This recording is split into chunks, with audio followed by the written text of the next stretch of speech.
Never mind the BBC, this is BHC, and Blowing Hot and Cold is in the company of weather royalty tonight, as we find out, is weather folklore accurate? We'll be hearing from the British Isles' most famous weather folklore expert, the living legend Michael Gallagher, known as the Donegal postman. We have with us one of the world's top weather folklore experts, Farmer's Almanac editor Peter Geiger. Hello, Peter. Hello, nice to be with you. Thank you for joining us. We've also got the future Michael Fish, Shrine Bruin, on the show. Hello, Shrine. Hello. And we've also got my co-host, the Weather Outlook's Brian Gaze. Hi, Brian. Hiya, and good evening to everyone. And tonight I'm going to be feeling very brave, or perhaps a bit foolish later on, as I give my forecast for the rest of the summer, which is going to be based entirely on weather folklore and basically from what I learned tonight. Right.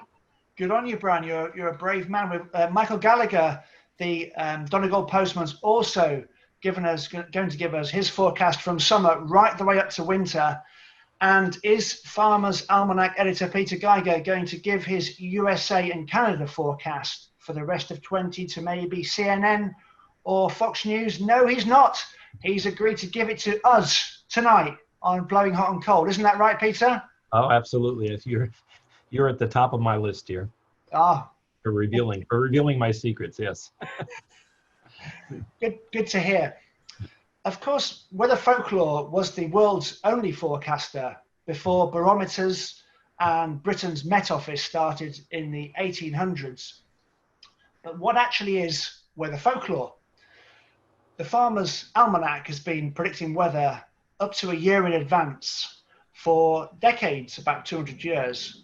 So, Peter Geiger, can you please tell us what is weather folklore? Well, weather folklore is observations, looking at anything from the sky to animals to the activities that go around you.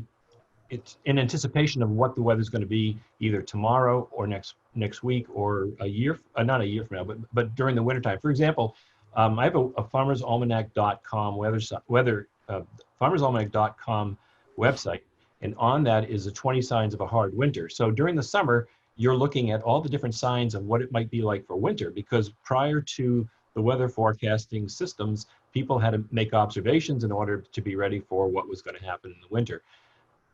There's other folklore that it just talks about what's going to happen tomorrow, and that tends to be more accurate.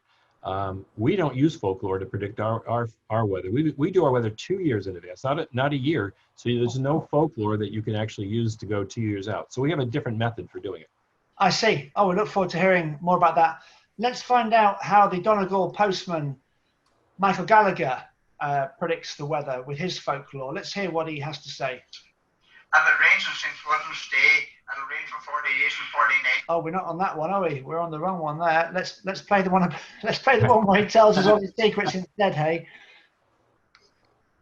As I travelled through the mountains and people living in old houses in the mountains, they used to tell me of how they used to survive through spring, summer, autumn, winter. And how they done that was they learned by the movements of their animals in nature and all the things around them. And that is how that they always knew what was going to come. This is an old folklore. This is going back for hundreds of years. And that's how the people long ago got their weather forecasts. Right. So Michael, who was a postman driving round Ireland's County Donegal for 50 years, learnt his folklore, a bit like coming down from the elders, from the people he met on his rounds in this very traditional part of Ireland. What do you make of this folklore, Brian? You're a man of science, aren't you? What do you think? Well, it's very interesting, because obviously when you're forecasting more than a few days ahead with computers, it becomes, prone to error. So if folklore can help, that's fantastic. So let's have a look at the evidence tonight and discuss it to see, whether the substance to support it or not. Okay. I wonder how accurate the forecasts based on folklore are. Peter Geiger at the Farmer's Almanac, how accurate are folklore forecasts? I think that's very subjective. It's what people look at. For example, If you're looking for the signs of a hard winter and you say there's a lot of acorns and more activity for squirrels, well, that's somewhat subjective. You have to know what is active and not active another year. So I think the longer out the folklore, the more subjective it is, the more observations you have to make. And I think we tend to be a bit cynical and want to push a button and get the answer. But people who do it, for example, there's a persimmon seed. You cut a persimmon seed and it's a fork, spoon, or knife. That tells you what the winter's gonna be like. So there's lots and lots of ways to do it. I think. Just sorry, tell us that again about the. It sounds to me like you just said a cutlery set's going to tell me the weather I'm going to have for the next winter. Just run that past us blow by blow, please. There's something called a persimmon seed, and if you cut the persimmon seed in half, this is around September or October, and inside it, there's the shape of the seed is either a spoon, a fork, or a knife. So if it's a spoon, it means a lot of snow. If it's a knife, it's going to be a cuttingly cold winter, and then if it's a fork, it'd be a mild winter. So that's just one of the hundreds of signs of a winter. Wow. What happens if it comes out looking like a soup ladle? Does that put the Well, actually, sometimes you get mixed signals from these seeds. But I have a woman in North Carolina that sends me pictures every year of her seeds, and that's what we go with. Great. Michael Gallagher says his forecasts are 70 to 80% accurate. He normally only goes one season, for the current season, and wouldn't go ahead. But he's made an exception for us, and he's actually gone up to winter. And he is, after all, the man who became famous as he predicted the December 2010 big freeze. So there's lots of weather sayings, but there's 10 ones which are around the most famous. We've drawn up a list. So we're going to find out which ones are true and which ones are false. We all get a say in this. We're in a it's going to be democratic. So the format is we'll discuss each folklore, then we'll do a brief summary, and I'll move on to the next one. So number one, and of course it's going to be St. Swithin's Day on the 15th of July.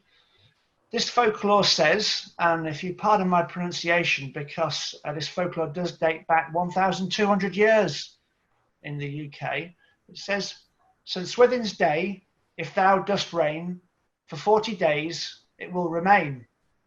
St. Swithin's Day, if thou be fair, for 40 days 'twill rain no more.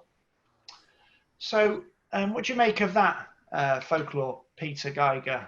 Well, it goes back to the 9th century, and it does have to do with what happens on that one specific day. And so I know that in the middle of July, there's a jet stream that comes in over Great Britain, and it comes out. It's how the jet stream is maybe the way what your weather is for the next 40 days. However, I don't really think that it's going to rain 40 days in a row or be nice 40 days in a row. It may be wetter or drier, but this is one that goes way back, and it's not one that I've followed over the years. But maybe Brian knows more than I do about it. What's your take, Brian? Well, I think Peter said exactly what I would have said. I completely agree with it. Often by St. Swithin's Day, the weather patterns for the summer are, they're getting set, and the jet stream has taken the position which it's likely to be in for much of the rest of the summer. But are we going to get 40 days of consecutive rain if it rains on St. Swithin's Day? Well, I don't think that's ever been recorded. Right. Let's see what Michael Gallagher thinks about this, the Irish postman. Let's pop him on and see what he has to say. I've got the correct video this time, you'll be pleased to know. And it rains on St. Swithin's Day. It'll rain for 40 days and 40 nights on a high days. Okay, so the British Isles top expert says he has his doubts about this folklore. What do you make about it, Shrine, please? We'll ask you next, Bryce, and then yourself, Vicky, afterwards. Over my limited experience of observing the weather over the years, I just think it doesn't really make sense because each year is unique in their own right, and it doesn't rely on one single day weather. Like say 2019 was dry on St. Swithin's Day, the 15th of July last year, but August was a washout for much of the UK. Right. And then we had the autumn deluge as well. But 2018 St. Swithin's Day was wet, yet Yeah. it was an average summer rest of summer period. What do you Just think? Yeah, my limited Thank you. observations. Yeah, Shriner, your knowledge of the weather in previous years is spot on, and it beats mine. So, Bryce, what do you reckon about St. Swithin's Day? If it's sunny on the 15th of July, will we all be sunbathing, or if it's wet, will we all be using umbrellas for the rest of summer? I don't think, I don't think that's a reliable indicator, because especially in a place like Britain, the weather's so changeable, even on a day-to-day basis. Well, even within a day, actually. So I just think, that it's categorically false, unfortunately. Wow, comprehensive. So, Vicky, what do you think about this this crazy tale we've been spinning for you? Well, as I told you earlier, I'm certainly no expert in this area, so I would have to defer to Peter and his broad knowledge. But certainly, as Bryce said, we can see 4 seasons in one day in the UK, and from one moment to the next, we can't tell. So I think it's very difficult to kind of predict out for that length of time. But maybe it's more of, as Peter said, an average and a generalisation to talk about the coming months. Okay, so we'll have a crack at this, doing this quick summary now. So I'm going to say a brief version of the St. Swithins, then we'll go over to Peter just for a 1-sentence summary of what he said about the folklore and if it's true or false. Then we'll play Michael's quick snip, and then we'll go to Brian for a 1-sentence summary and a true or a false. Okay, so I'll just get the video ready. St. Swithin's Day folklore is the most famous folklore in the British Isles. It says that if it rains on St. Swithin's Day, July the 15th, it will rain for the next 40 days. But if it's dry, it'll be dry for the next 40 days. Peter, what do you make of that? Peter Geiger at the Farmer's Almanac. Well, I'm going to put that in the same category as the groundhog that predicts what spring is going to be in the United States. So I'm going to say that it's a nice thought, but it doesn't happen. So it's false. Okay, let's see what the British Isles' top weather folklore expert, Michael Gallagher, has to say. If it rains on St. Swithin's Day, it'll rain for 40 days and 40 nights, but I'm in this. So he has his doubts about St. Swithin's. Brian Gaze of the Weather Outlook, what's your verdict? Yep, I've also got my doubts. As I said, often by now the patterns of the summer are set, but you can't go off one day. So I'm going to also say it's false. Okay, and I'm a journalist, and I'm also going false. The reason being this was from 1,200 years ago, and we can't really be having an old wives' tale hanging around that long. So St. Swithin's is a no-no. Okay, let's move on to the next one. Next one up. Red sky. Yeah, in at number 2. This is a bit like presenting the top 40 on the radio, but we're going in reverse. It's red sky at night, shepherd's delight. Red sky in the morning, sailor's warning. Farmer's Almanac editor Peter Geiger, what do you say about that? Well, this really is talking about what it means is that the setting sun is sending some light through a high concentration of dust particles. This usually indicates there's a high pressure system and stable air coming from the west, so that basically good weather will follow. And the opposite is true if it's red in the morning. But it basically means that there's a high pressure system coming and that it will be nice the next day. That sounds good. Let's see what Michael Gallagher has to say. Red sky at night as a... Oh, sorry about this. I need to start that video just about here. Here we go. A red sky in morning is a sailor's warning. Both are right on all accounts. So Michael's backing both the red sky at night and the red sky in the morning. Brian Gaze, a man who's often seen wandering around the Science Museum. What do you make of all this wishy-washy, silly stories? I can't add a great deal to it, but at the risk of sounding like a clever clogs, what I will say is it only really applies where the weather predominantly comes from the west, which of course it does in the UK. So yeah, it makes sense to me. Okay, let's ask you, Shrine, first, quickly, please, Bryce and Vicky, what you think. Well, I do think there is some truth to it because we do often see, if you observe it day by day, when our pressure systems come from the west, like before wet day, you'll tend to see a colourful red sky at sunrise, like we just had on Tuesday morning, just gone, and then the rain came. Right. But as Brian said, I have to agree, not all our pressure systems come from the west. What happens when it come from the north or the east or the south? Yes. What do you say, Bryce? Yeah, so I think it's mostly right here because obviously our predominant wind is from the west, isn't it? And for all the reasons you've just said, I think, yeah, the majority of the time is right, but obviously, sometimes it can be wrong. Yes. Okay, and Vicky, I'll just unmute you. What do you think about this this weather saying, please? It's interesting because I grew up on the coast, and my father was a river pilot, so we obviously were very in tune with what was going on in the coastal weather. And actually at the weekend, my mother said to my father, "Oh, look, red sky at night." And obviously as a sailor, he kind of would very much look at those indications. So I would personally, from my experience, say that's something that I would look at as been true. Okay, sounds good. So let's have a crack through that quite promptly. We'll do a quick summary of it, like we did for the first one. Red sky at night, shepherd's delight. Red sky in the morning, sailor's warning. Is this well-known piece of weather folklore true or false? Farmer's Almanac editor Peter Geiger, one of the world's leading folklore authorities, what do you say? I would say that this particular folklore is virtually true. I mean, it may not be true all the time, but I would say it's virtually true most of the time. Okay, and why is this folklore? What's this story about this red sky?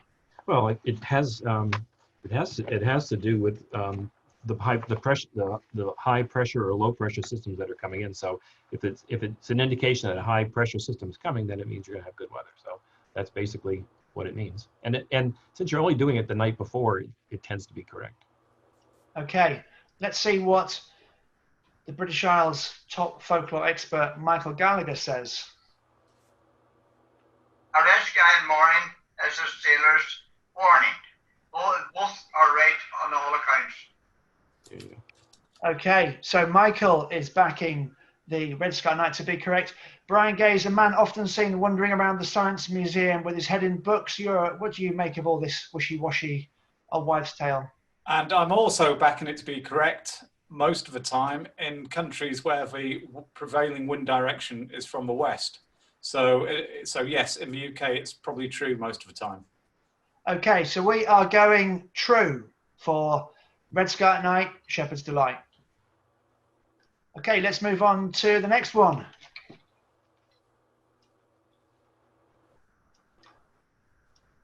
Staying steady at number 3. I do sound like I'm presenting a bad chart show now, possibly. Pine cones open up when good weather is coming. Well, I actually did an experiment about this. So let's see what happened to the pine cones I tested the theory on. The pine cones in my back garden are closed at 10 a.m. on a sunny morning. It rained yesterday, finishing 12 hours ago. Let's see what happens later. Let's find out what happened. It's now 4 hours later at 2 p.m. and the breaking news is that the pine cones are starting to open. The question is this because they are drying out, or is it because they somehow expect to be sunbathing for the rest of the day? So, Peter, what do you make about the pine cones opening ahead of good weather? Well, I haven't studied this one in great detail. However, next to my building is a cemetery, and my parents are residing there right now. So I went over at my lunch hour and I picked up a couple of pine cones. So this one is like completely closed here, but it's starting to open. And it's had been raining and it had been very humid outside. So basically pine cones are supposed to open up so that the wind can blow the seeds, and it closes to protect their seeds when it's rainy or humid. But I haven't had a great deal, I haven't been as detailed as you have been, obviously, in studying that particular one. But I know that's the premise for it. I'm not sure a minute in my back garden makes me makes me an expert about that. And what do you think, Brian Gaze, about pine cones opening before the weather's good? We've heard Peter's view there about them opening and spreading their seeds. What do you think? Well, it's not one which I know a great deal about either, but I think they are probably just representing the current weather conditions more than making a prediction for the future. So I would have to say they're probably, in the case of your pine cones, they're probably enjoying the sunshine, sunbathing rather than forecasting. Okay, I've unmuted Shrine, Bryce and Vicky. Could you give us your views in that order, please, Shrine? I just think, like Brian said, they react to current conditions like animals do. Spoiler alert, I don't regard animals as a good predictor either. Say that again, Shrine, about what wasn't a good predictor, please. Animals tend to be a predictor for, say, earthquakes, but I just think they react to current conditions rather than anything. Just Right. Same with pine cones. Yes. Bryce, what's your view? I'm actually going to differ from Simon here. I think maybe that they can predict not that far in the future, but certainly, you know, within an hour or so, whether it might rain, because obviously they're going to close up to protect their seeds if they think it's going to rain. Yeah, I mean, plants react, don't they? Of course, dandelions, of which there's a load near my house. You know, if it's sunny, they're all wide open. If they're in the if it's sunlight but not falling on them, they're normally closed. If it's raining, they're closed. But are they reacting? They're not really predicting. Vicky, what do you think, please? Well, this is something I've never heard before, so I couldn't guess either way. So I will have to, I'm afraid, defer to the expert's opinion on this one. Okay, thank you. So Bryce seems to be potentially a man out on a limb here by himself, and the others are going for no psychic pine cones. So we'll do a quick summary of this one. And I will just, I'm going to play the second video in that summary. Pine cones open up when good weather is coming. That's a well-known piece of British weather folklore. I've done an experiment. Let's see what happened in my back garden. It's now 4 hours later at 2 p.m. and the breaking news is that the pine cones are starting to open. The question is this because they are drying out, or is it because they somehow expect to be sunbathing for the rest of the day? Okay, Farmer's Almanac editor Peter Geiger, what do you say? I'm going to say that there's probably a little bit of truth to it, but I don't think it's going to help me long term. If I want to get through the day, I don't think it's going to help me. Okay, so you think they do open a bit before the good weather? I think they're open for the good weather, but when the bad weather's coming, they start to close. But yeah. Okay, Brian Gaze, the Weather Outlook. What's your view? Yeah, I think they really sort of sunbathing and enjoying the good weather rather than being predictive. Particularly, there could be something in it in the very, very short term. That would be it. Okay, so it's a general false on pine cones opening before good weather. Okay, next one. On its own, number 4. Now I really am. Now I'm sounding maybe like I'm lapsing into bingo. Sorry about this. Cows lie down when it's about to rain. Brian Gaze, you've been reading a study about this, haven't you? Yes, I have, because it's not something I know much about at all, despite walking past lots of cows every day behind my house. But what the study suggests is that cows often lie down just before it starts raining, and that's because before rain arrives, temperatures often drop. And apparently what the cows are doing is trying to conserve their body heat. So in effect, they are making a prediction of the weather, the short-term weather forecast. Right. Let's see what Michael Gallagher has to say about this. Cows lying down on the flat grounds as a good sign of the weather. Cattle coming down to lowlands as a sign of rain and storms. Okay, so Michael's take is that cows lying down on low-level ground, like in a valley, is a good sign for the weather, and that if you see cows coming down from higher ground, from the hills, it's a sign that there's a storm on the way.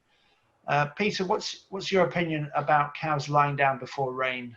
I think much as Brian said, I think when the temperatures start to drop, I think they're conserving body heat, so they tend to just lie down. It protects them from the wind and the temperature and the rain. So I would say that it's probably true. I mean, I don't know that it's true all the time because I do study cows, and I can't say it happens all the time, but I would say it's a little murky. Okay, but it sounds like we don't have a fence on blowing hot and cold. You're either over it or you're on the other side, and you're definitely over it for this one, Peter, it sounds like. Yes, I am. Okay, great. So let's do a quick wrap. Vicky, Bryce, and then Shrine, could you tell us your views, please, about cows lying down before it rains? As others have said. Vicky first, please, for this one, Shrine. Sorry. Well, again, as Brian said earlier, my experience is from the herd of cows currently sat in the field behind my house, and so really just from observation, I think there's possibly some truth in that. Great. Oh, we're gonna have a clean sweep here on cows lying down before rain. Bryce? Yeah, I think possibly from that study that Brian mentioned. That possibly, before rain they'll lie down. But then also I think sometimes when they lie down, it won't rain because they do lie down for other reasons. I would think other than to conserve body heat, or when it just gets cold at night, for example. Yes. Shrine? I do think there is some truth to it, but then again, it's rather short-term than long-term for one. And, even if they're trying to predict rain and come, not every dark cloud that comes is going to rain. That's very true. That's very true, particularly in the setup we've got at the moment. So let's do a quick summary of this one then. So we're going to zip through it. Cows lie down when it's going to rain. Is this piece of well-known weather folklore true or false? Brian, gaze at the weather outlook. What do you say?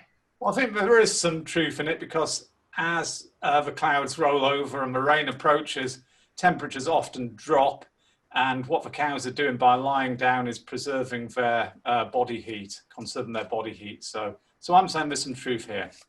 Okay. Let's see what the British Isles top weather folklore expert Michael Gallagher has to say. Cows lying down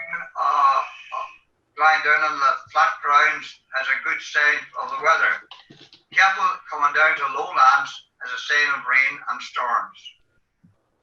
Okay, so he actually says that cows lying down on low-level ground, like in a valley, is a sign of good weather. But when the cows come down from higher ground to lower ground, that is a sign that bad weather is on the way. What do you think, Farmers Almanac editor Peter Geiger? I'm going with the cows. I say they know it. They know when the temperature's dropping, and they know when it's going to rain, and they lay down and protect themselves. So I'm going with the cows. Okay, next time I want to check if it's going to rain, I'm not going to look at the weather app on my phone. I'm going to look at a field full of cows and see what they're doing. It's true. There you go. Okay, next up, we've got, it can be too cold to snow. let's see what the British Isles top weather expert has to top weather folklore expert has to say about this. It can be too cold to snow because that is true. And when the wind comes from the east, the beginning of the year is a sign that we'll have very little snow in the winter time. Okay, so he's going that it can be too cold to snow due to easterly winds, which tend to be drier in the UK because they come from the continents. They're basically not as soggy as when they come from the Atlantic, from the west. Brian Gaze, what's your view? As you say, the basis of this is that very cold air is drier than milder air. Now, in the UK, I really think this is a nonsense because it never gets that cold. It could well be, there could be some truth in continental Europe and also in North America where the temperatures drop a lot further and the air masses become much drier. But in the UK, this doesn't really do it for me, I'm afraid. Okay, let's get the view from the States from Peter Gallagher. Yes, where it can be minus 30 or 40 Celsius and frequently is. Yeah, I think the basis of this whole thing is when it's very, very cold air, there's not a lot of moisture in the atmosphere. So when it starts getting to be minus 20 degrees Celsius, you're not going to see snow. The offsetting is that Great Britain doesn't tend to get that type of temperature. But I did read a survey that said 62% of Brits believe that that's the case, and I would say that's the case too. So. Okay. So it looks like we're going with it. It can be too cold to snow. This is, it sounds like weather folklore is going to end up being more accurate than most long-range forecasts in the UK, or even some short-range ones. So let's zip through that in a quick manner. It can be too cold to snow. That's a well-known piece of weather folklore. Let's see what the British Isles top weather folklore expert Michael Gallagher has to say about this. It can be too cold to snow because that is true. And when the wind comes from the east, the beginning of the year is a sign that we'll have very little snow in the winter time. Okay, Brian Gaze at the Weather Outlook, what's your take? My take is that it doesn't really apply in the UK because the temperatures never drop low enough and the air never really becomes dry enough, but it's more applicable to North America and continental Europe. Okay, so let's get the view from North America, from the Farmer's Almanac editor, Peter Geiger. It's absolutely true. I mean, when it gets to be minus 28 Celsius or minus 50 degrees Fahrenheit, you don't get snow. You usually don't see much snow when it gets below minus 20 degrees Fahrenheit. Yeah, and that really is a little bit on the cold side, and it really can be too cold to snow. The weather folklore is true. Yeah.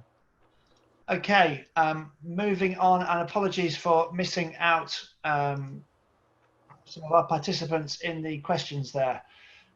We're going on now. Let's rank up. Let's ramp up the tempo of this weather folklore.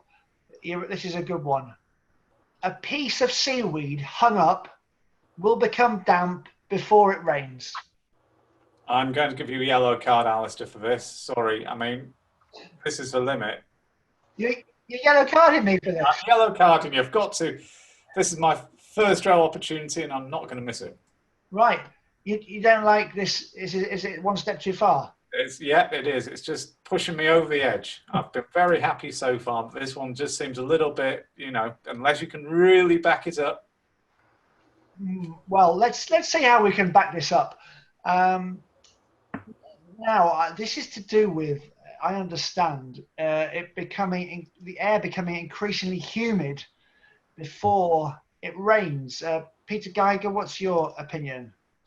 Well, yeah, when the cirrus clouds appear, it's a piece of, if you hang a piece of seaweed up, it'll become damp before it rains.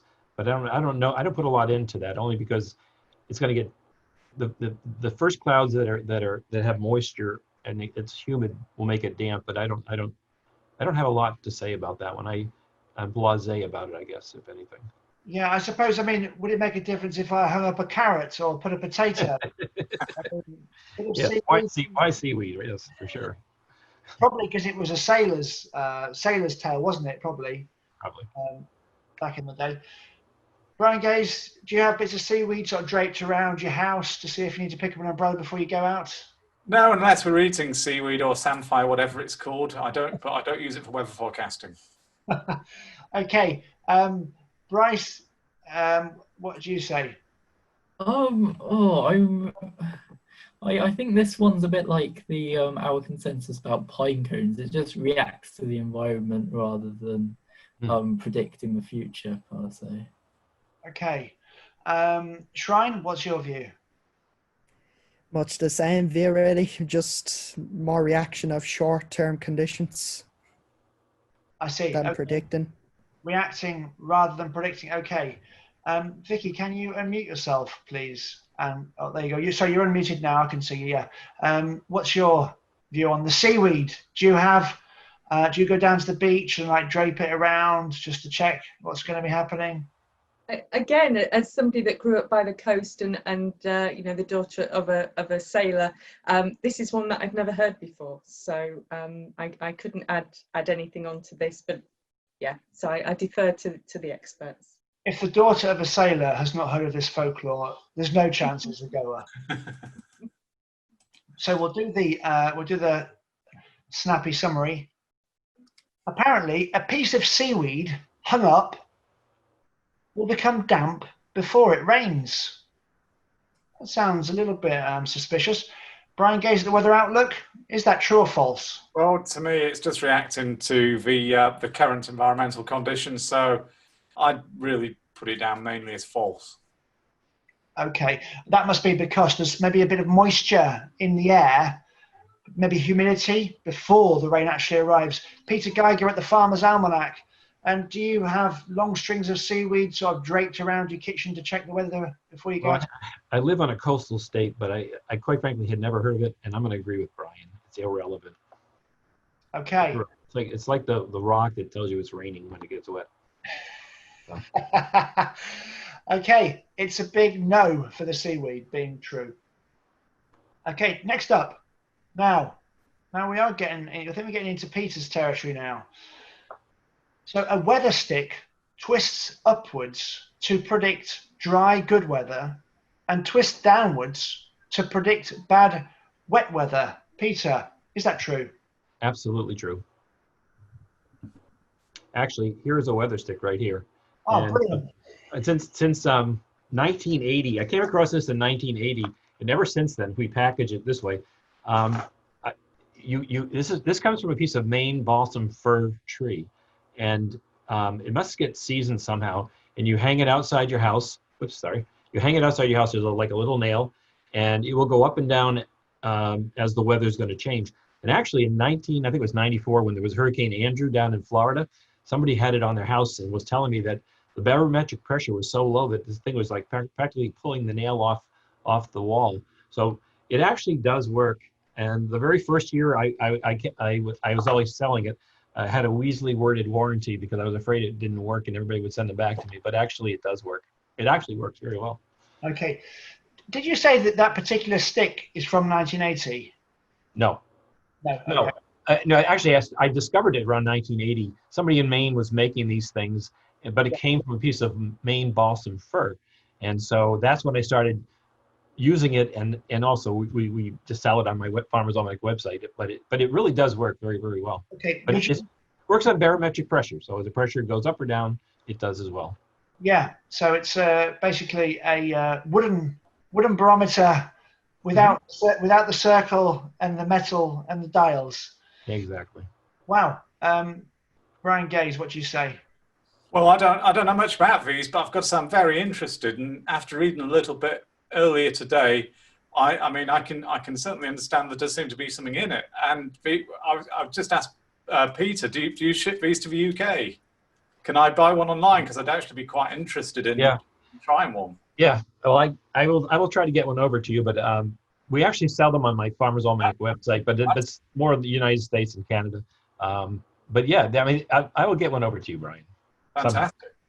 I'll get one to Vicky to get one to you, et cetera, et cetera.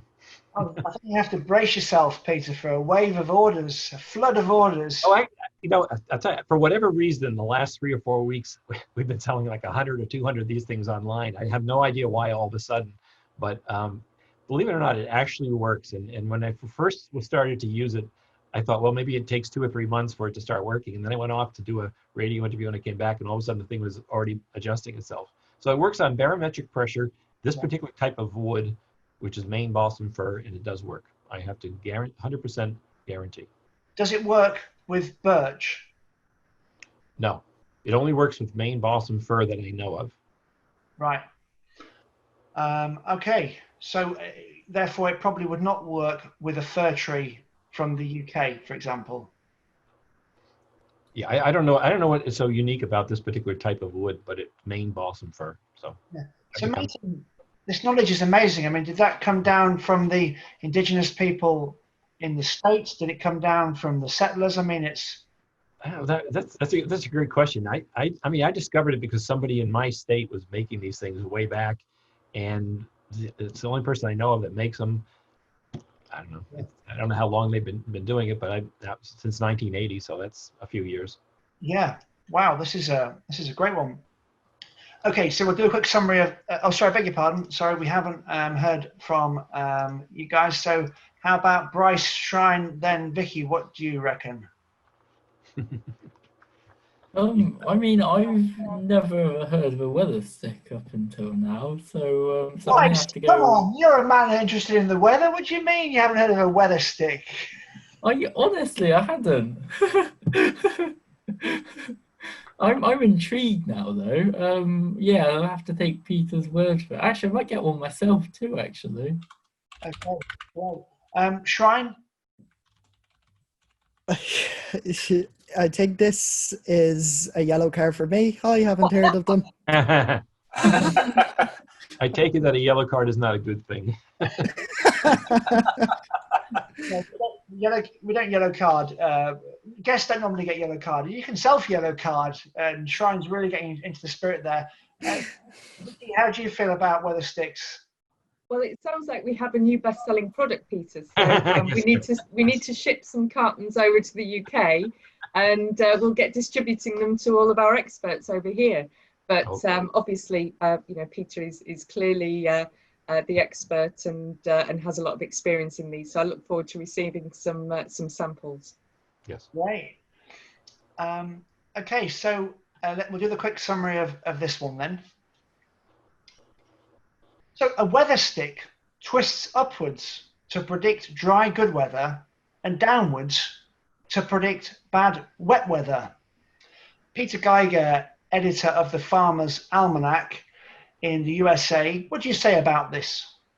Absolutely true if you have the right kind of wood. Oh, yeah. Okay, here it is again. But it's absolutely true if you have the absolute right kind of wood.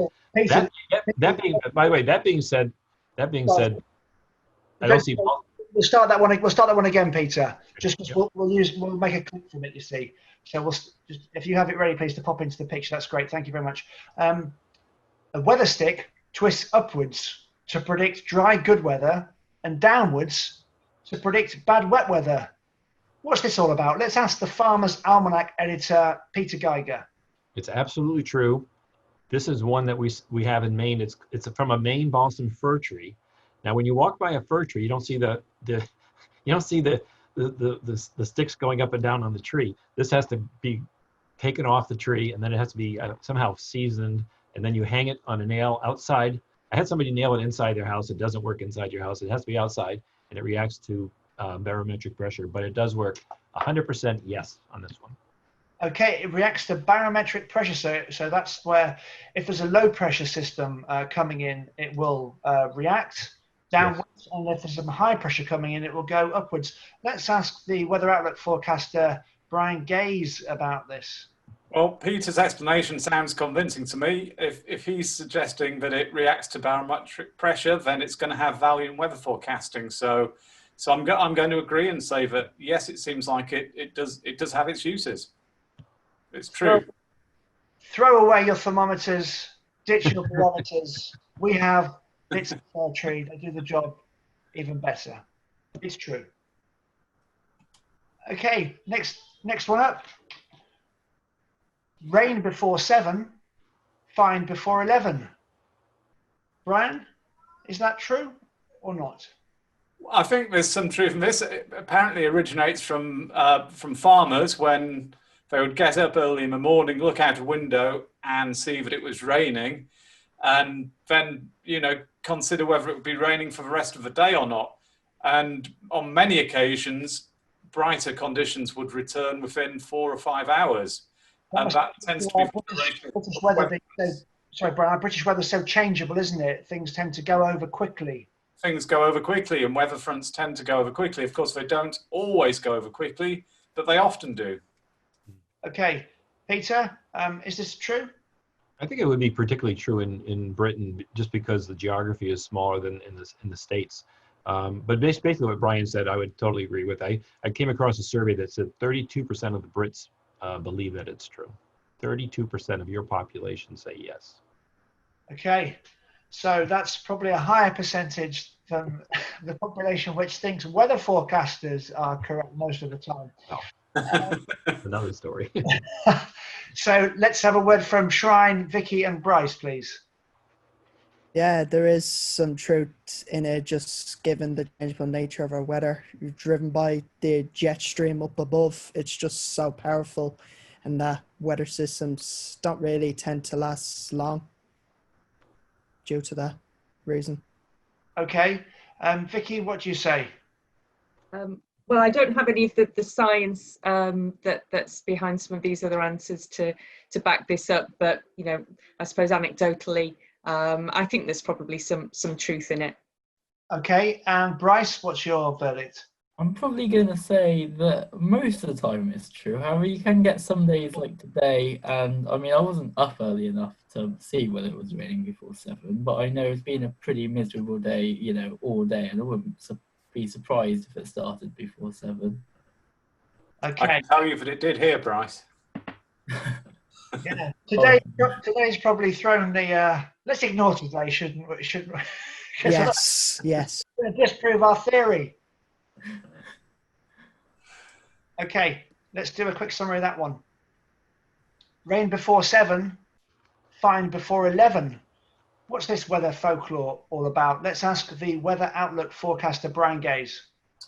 Well, I'm going to say this is often true, and it's because we've got weather systems moving over the country very, very quickly, more often than not. So if it's raining at 7, it could well be bright sunshine by 11. Okay, let's ask Peter Geiger, editor of the Farmer's Almanac. Well, I would say logic says that if it's raining by 7, it means that the storm is probably at the end of its wits, and so then it is going to clear up. So I would say yes on that one as well. It makes sense. Okay, so if you look out of your window when you get up before work and it's raining, don't worry. By the time you have 11s, it's all gone. Next up, March comes in like a lion and goes out like a lamb. Let's ask Michael Gallagher what he thinks about this one. March comes in like a lion with lots of storms for the first couple of days, for the first week, and afterwards, and it goes in like a lamb with beautiful weather coming in after that for the lambing season. Okay, he's going true. What do you say, Brian Gaze? I think there's some truth in this. March starts off very much as a continuation of the winter, and by the end of the month, we sometimes see our first warmth of the year. So, of course, it doesn't always apply, but we do tend to see an improvement in the weather during March as the month progresses. Okay, Peter, do you go with one of this? It's an interesting one, particularly in where I live in New England, because weather is so severe, and March actually is one of the stormiest, snowiest months of the year for us. But between March 1st and the 31st, daylight hour increases by almost two hours. There's a lot more sun, and so logically, it gets better as the month goes on. But that doesn't, at least where I live, you can have a 30-inch snowstorm in April for all that matters.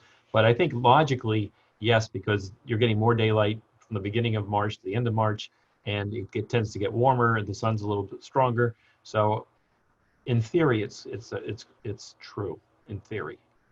Okay, let's do Vicky, Shrine, Bryce. What do you say? Yeah, I've got to say, in theory, it sounds like it's probably true. I would go along with Brian and Peter on both of their comments, in that, you know, it's early March, we're seeing the tail end of the February kind of winter and snows, and then March, we're seeing the beginning of those spring kind of April weathers. So I think that sounds about right. Okay, Shrine? Yeah, there is definitely some truth in it. Like, we just had it this March, for instance, where the month started off unsettled and wet, just like the winter. Then we ended with the spring pattern that would become established.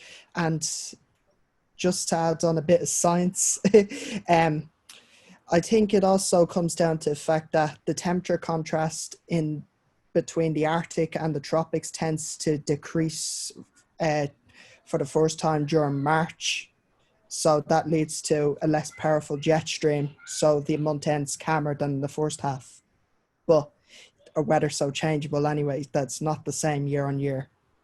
Shrine, congratulations for explaining something that's actually very complicated in a very easy to understand manner. That's why I'd like you to be a regular on this show. Over to Bryce.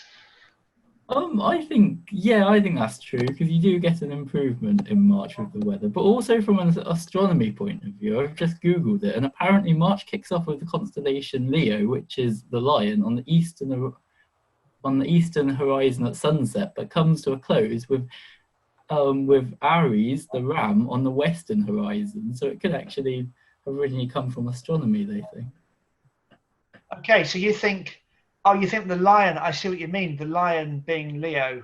Yeah, but that's just, a bit off topic. Well, come on, this is the way that civilization used to put order into their lives, wasn't it? Through astronomy and the stars. It was the way sailors navigated, wasn't it? Before the compass that worked at sea was invented, if I recall something on those lines. Okay, so that's a good one then, the March one. Okay, so we'll do a quick summary of that one then. I'll just get this video here. Okay. March comes in like a lion and goes out like a lamb. This is Britain's best known weather folklore about a particular time of year. Let's see what the British Isles top weather folklore expert, Michael Gallagher, the Donegal postman, has to say about it. It can be too cold to snow. Oh dear. Oh dear, I'm playing the wrong video again. Let's start that again. Okay, there we go. March comes in like a lion and goes out like a lamb. Is this well-known piece of weather folklore correct?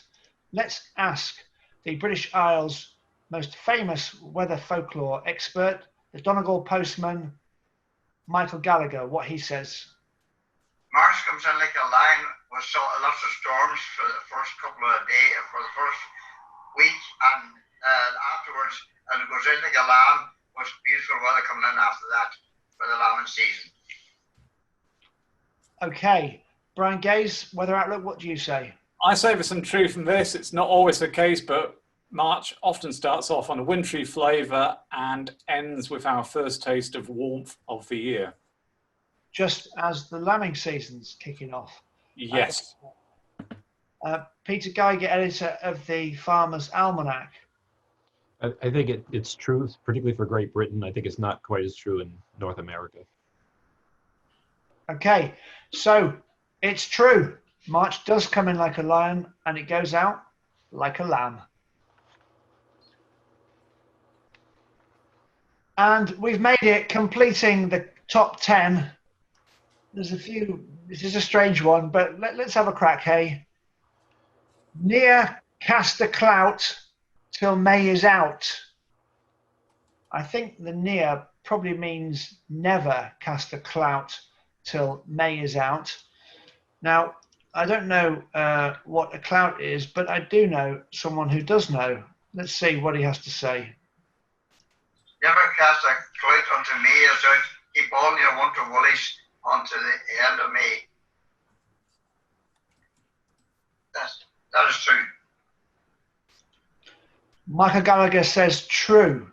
So winter woolies must be what the word clout means. Brian Gaze? Yep, I'm going to agree here, because I think we can still get cold weather in May, still get frosts, ground frosts even in the southern half of the country. So until we see the back of the month, we can't really put away our winter woolies. Okay, Peter, what's your verdict? Well, a clout is an Old English word meaning cloth or clothes. And so it means you're not going to put away your clothes until you get to the end of May. And I think that's good advice. So I would say that's true.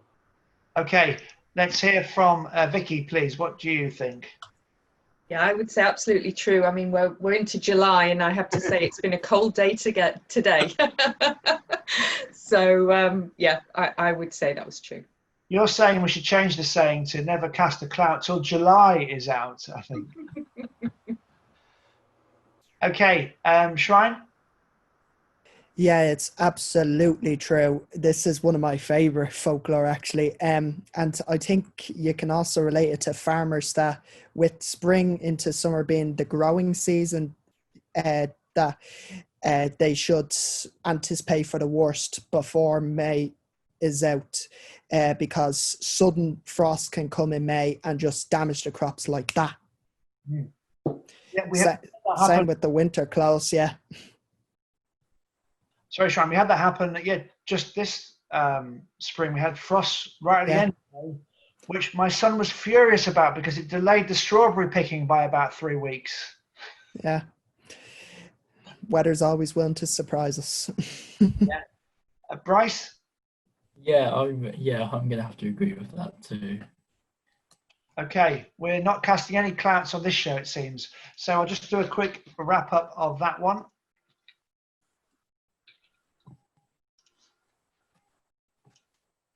Okay. Never cast a clout till May is out. What on earth does that mean? And is it true? I know a man who knows. It's the British Isles' top weather folklore expert, Michael Gallagher. Never cast a clout unto May is out, keep all your winter woolies unto the end of May. Okay. That is true. Right. He's going for true. Brian Gage, the weather outlook? Well, I'm going to agree with him again. Never put away your winter clothes until the end of May, because it can still be cold. We can still get night frosts, even in the southern half of the country. So that's it. I agree. Okay, so a clout is this winter woolly. That's an unusual word. Let's hear from Peter Geiger at the Farmer's Almanac. Well, I agree with it, but I think we're amending it to the end of June now. Yeah, to the end of May or June. Yeah, I mean it's all logical. It makes sense, and clearly you don't put your warm stuff away until summer truly arrives. So do not cast your clouts until May is out. It's true. Okay, great work, team. Now let's do a quick summary of this, which will wrap up in the same. Which is going to just wrap all 10 up in the same one. Now, I've got a list here of the ones which were true. If I just go through them, we've got true ones are, I think, Brian, I think we might have, let's just verbally say what they are, Brian, then we'll zip through them. We've got red sky, we've got cows lying down. Weather stick twists upwards to predict good weather. Yeah, I've got the weather stick. We've got rain before 7, march like a lion, never cast a clout. Now we've also got it can be too cold to snow, which is going in there as well. We decided in the course of this show. So I'm putting that one, Brian, in the true ones. Okay, which we will have right at the end of the true ones, Brian. Okay, and then therefore the false ones are St. Swithin's Day, pine cone, seaweed, and we should have 1, 2, 3, 4, 5, 6, 7 true ones, and we have got those. So we're going to zip through these quickly, and Peter, you could drop in here about how long your Farmer's Almanac has been around and forecasting folklore for, please, when I come to you here. So I'll start this section now. Is weather folklore accurate? Blowing Hot and Cold has assessed the top 10 weather sayings with help from world expert, Farmer's Almanac editor, Peter Geiger. I'm sorry. I'm not sure what you wanted me to say because we just went through all these. Yeah, sorry, Peter. We're just gonna. Could you just tell us about how long your organisation's been forecasting folklore for, and that'll get you on camera because we're recording in speaker view, and then I'm going to go to Brian, and Brian and I are just going to just read them out like the 10 we've worked out. Okay. So if you just let us know, please, how long a couple hundred years you've been doing your forecast for. The Farmer's Almanac has been around for two. Sorry, I beg your pardon, Peter. Sorry, when I come to you in a moment. Sorry. Sorry, thank you. Is weather folklore accurate? Blowing Hot and Cold has assessed the top 10 weather sayings. We've had help from world expert, Farmer's Almanac editor, Peter Geiger. Well, the Farmer's Almanac has been around 203 years, and part of what we're not necessarily predicting what the folklore is about. We're not predicting folklore. What we're doing is showing people what people used to predict weather long before there was the electronic. So the almanac is one of the aspects of the almanac is folklore, but it's just one piece of what we do. And by all means, we like it when people are observing and taking care of themselves and making things better for themselves through observation. That's a really nice answer, Peter. Just because the video we're going to take from this, we need to do it in a short time. I'll just have another crack at that, and if you could just let us know that you've been forecasting for 200 years, because it gets you on camera, you see, because otherwise you don't appear on camera. And I want to highlight that you're one of the people in the show, please. So I'll just have another crack. Is weather folklore accurate? Blowing Hot and Cold has assessed the top 10 weather sayings. We've had help from world expert, Farmer's Almanac editor, Peter Geiger. Well, in our 2 centuries of publication, the almanac has been telling people what ways in which people observe. And so long before there was technology, people observed and lived their lives according to what they saw. And this is what we help people do. Thanks. We've also had help from the British Isles' most famous folklore expert. He is the Donegal postman, otherwise known as Michael Gallagher. As I travelled through the mountains and people living in old houses in the mountains, they used to tell me of how they used to survive through spring, summer, autumn, and winter. And how they done that was they learned by the movements of their animals in nature and all the things around them. And that is how that they... We'll have to do that one again. Oh, we're running out. I need one of those clipboards they have, and it just like a big sort of smack, doesn't it, when it comes down? Okay, I stopped that one. I made a mistake there and stopped it in the wrong place, so I will pop that one back there, and we will have another crack at that. Okay, and yeah, thanks, Peter, just for giving a short comment on this one. Thanks, Peter, for giving a short comment. I'll then go to Michael Gallagher, and then we'll have a word from Brian. Is weather folklore accurate? Blowing Hot and Cold has assessed the top 10 weather sayings.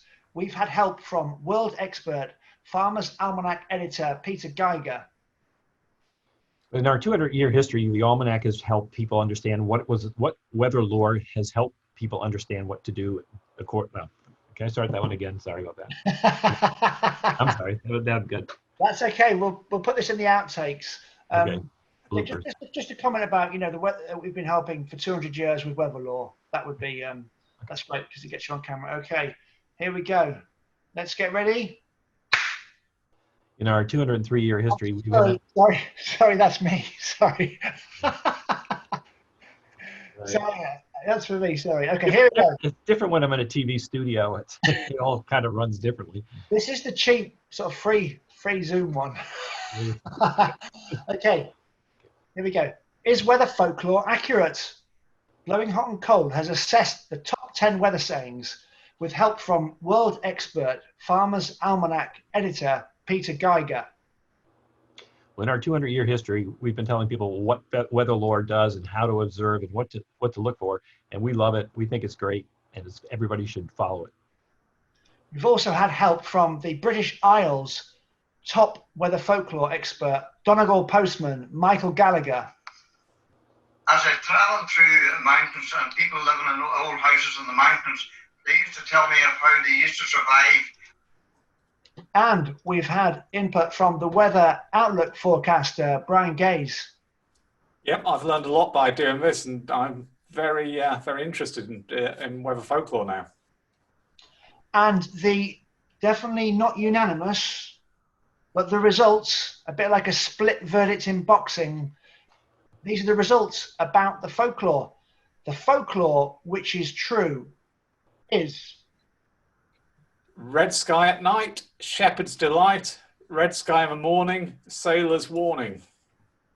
Cows lie down when it's about to rain. A weather stick twists upwards to predict dry, good weather, and downwards to predict bad, wet weather. Rain before 7, fine before 11. March comes in like a lion and goes out like a lamb. Never cast a clout till May is out. It can be too cold to snow. And the folklore, which is false, is St. Swithin's Day, if thou dost rain, for 40 days it will remain. St. Swithin's Day, if thou be fair, for 40 days will rain no more.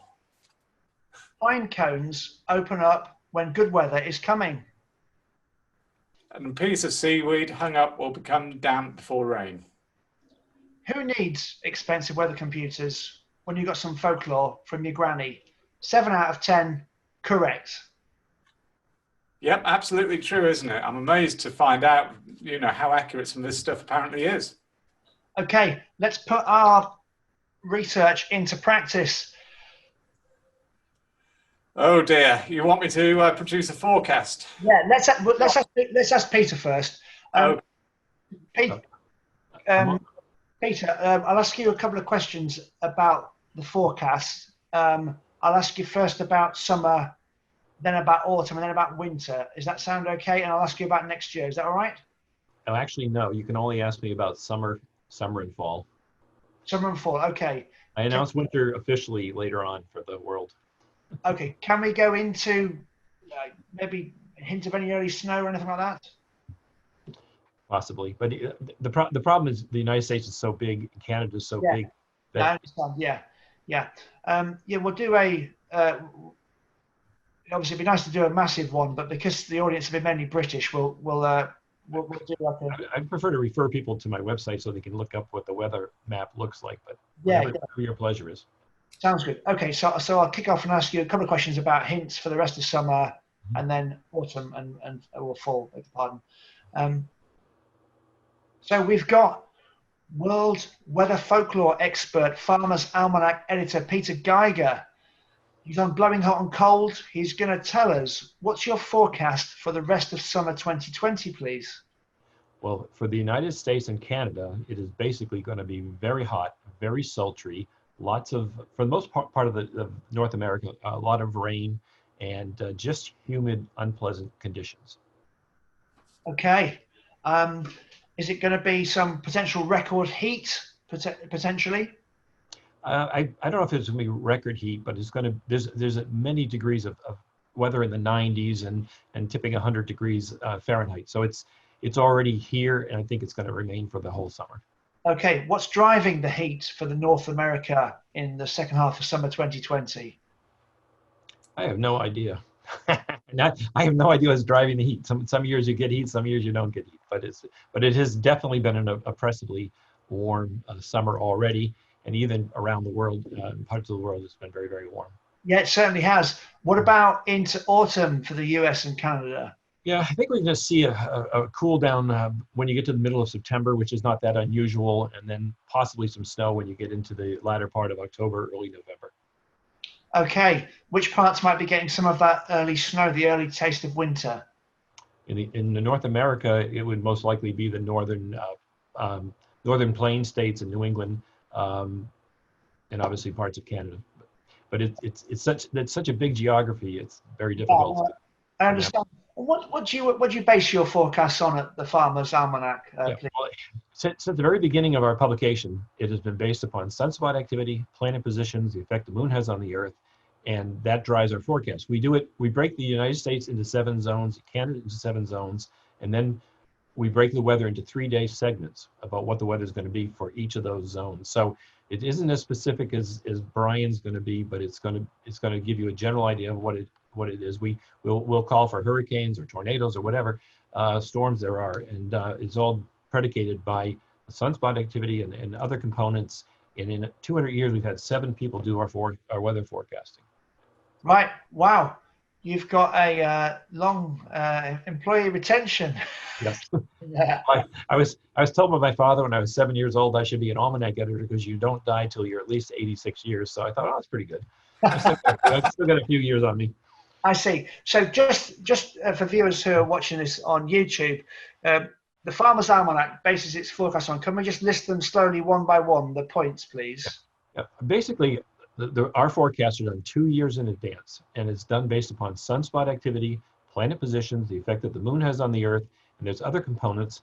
And our weather prognosticators, which have only been 7 in all of these years, have had to adjust the formula, because initially it was in one part of the United States. Now it's all of North America. It's a big job.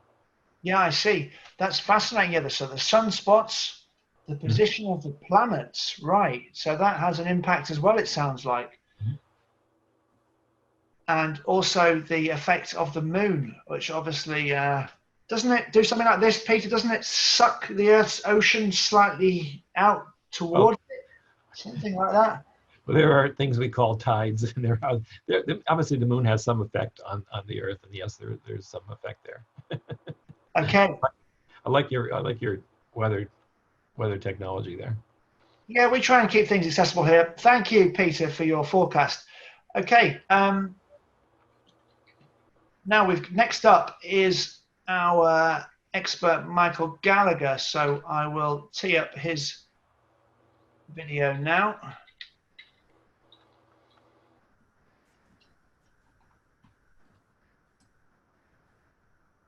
The British Isles' top weather folklore expert, the Donegal postman, Michael Gallagher, is forecasting a hot end to summer, potentially Indian summer heat in autumn, but early winter snow.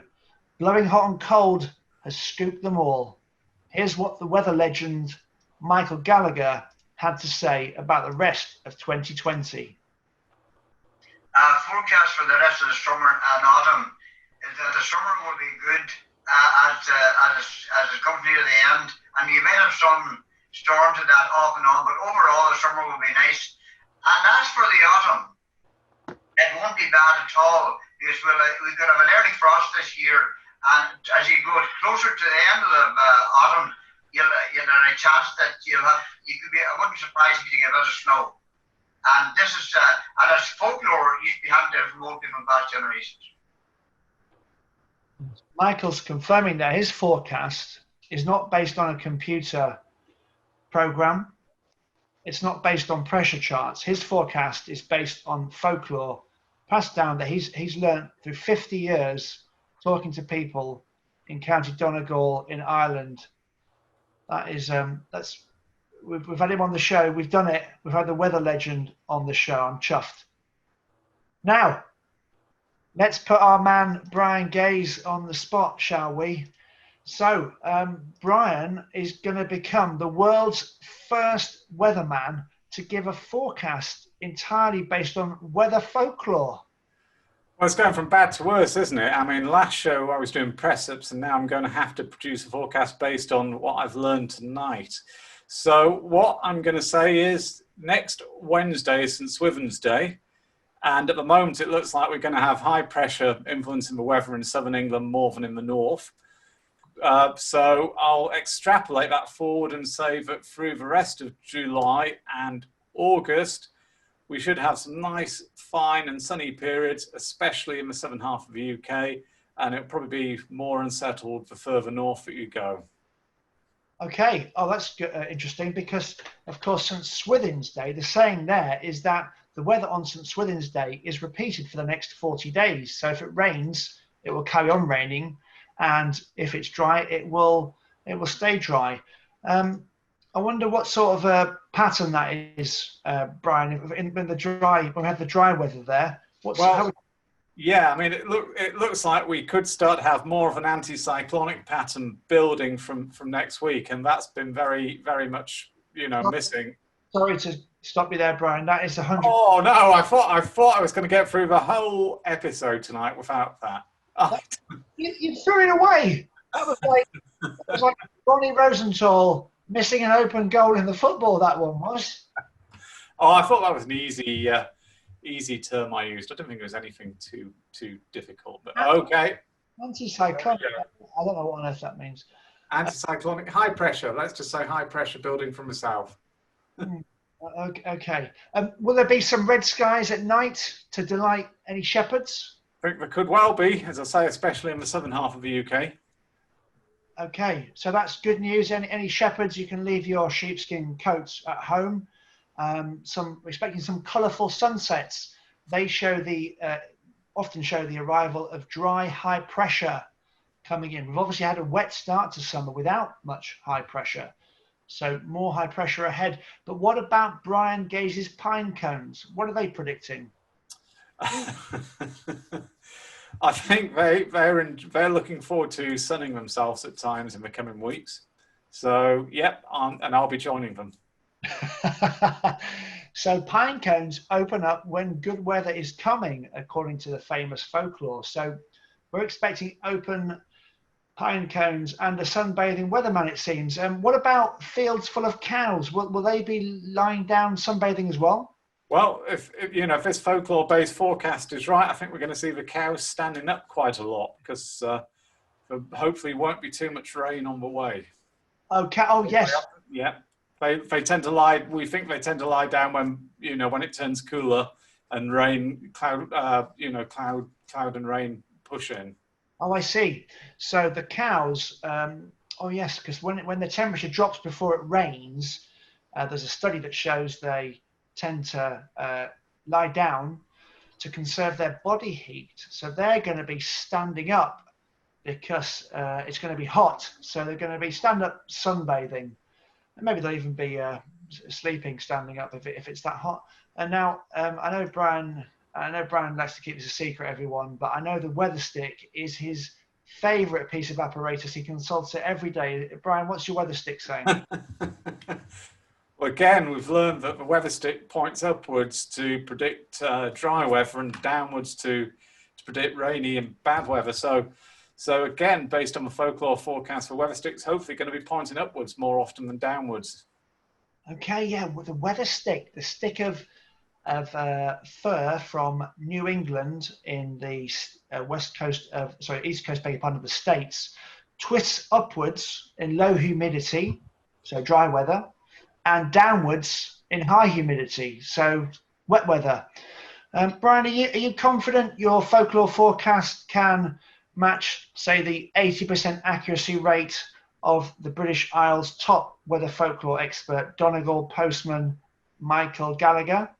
Well, I mean, people have been following this folklore for hundreds of years, and I'm just trying to learn about it, now. So I'm not confident that I'll be able to match the Donegal postie. No, who can match a postie? But I'm sure you'll be throwing away your weather computer software, I imagine. Oh, not quickly, I'll be sticking to the day job, but I've really enjoyed learning about this, and I can see its value.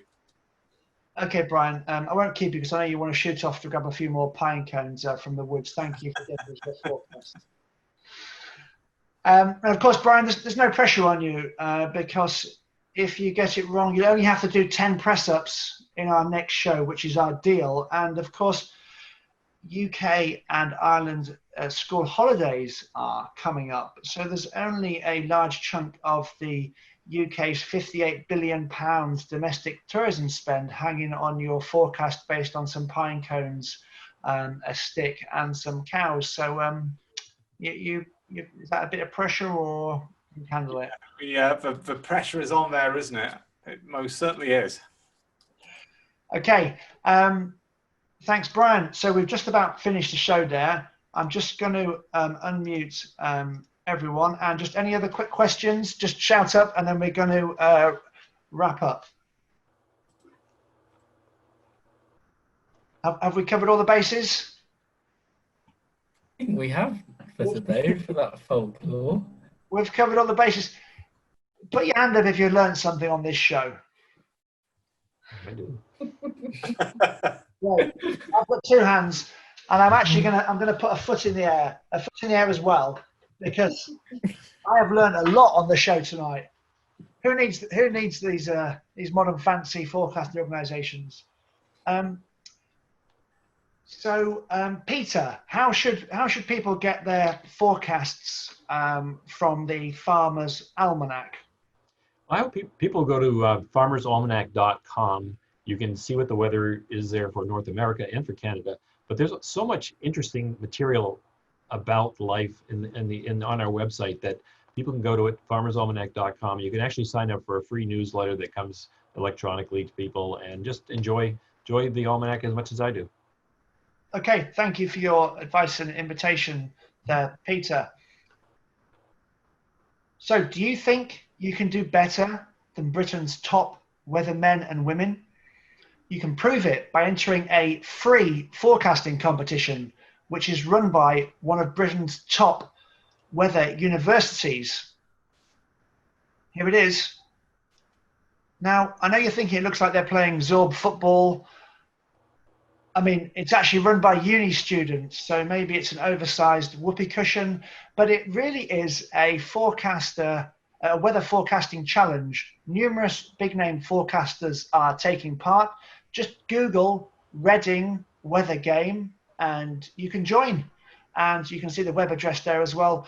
Blowing Hot and Cold is proudly taking part. And let's see how we stack up against some of the big names in the game. You can see on there we've got Laura Tobin, Thomas Schaffenacre and Simon King, former Reading students, all taking part.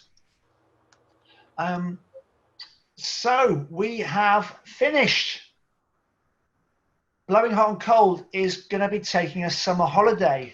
Our next show is on Wednesday, the 26th of August at 8:30 p.m. Thank you very much to our guests for joining us tonight. Thank you very much, Farmer's Almanac editor Peter Geiger. You're welcome. My pleasure. Thank you to Shrine Bruin, the future Michael Fish. You saw him here first. Yeah, very welcome. And we are just about done. Brian, thank you very much. Good evening. Good evening. Yep, I think I'll be rushing out now just to take a look at the cows in the field behind my house. Okay, and I'm banking on St. Swithin's Day sunshine, bringing 40 days of sunshine for our summer. Thank you very much, and good night.